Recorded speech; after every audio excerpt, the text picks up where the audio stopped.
Everybody uses delete segment.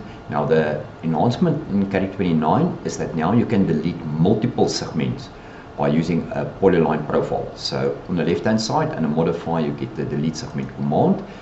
Caddie will ask you indicate segment to be deleted. So if I'm going to zoom in, instead of indicate one by one, I can just press M on the keyboard, and Caddie will ask us draw polyline through elements to delete segments. So I indicate the start point, indicate the end point, E for end, and it delete the segments.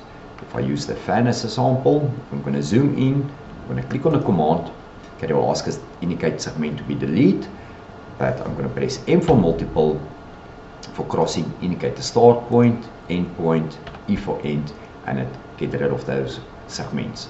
Now what I like about this command or the enhancement is that, as you can see, I can even give it a profile, a step. So once again, activate the command, M for multiple, indicate the start point of your polyline profile, and as you can see, I can follow the path that I want to delete those segments, E for end, and it delete the segments. Similar as with when it comes, say for instance, a rail track, I would like to delete between those white lines. I'm going to click on the command, it will ask us indicate segment to be deleted. I'm going to zoom in, M for multiple, indicate the start point of your polyline profile, and I go all the way down to the bottom, E for end, and it delete those segments.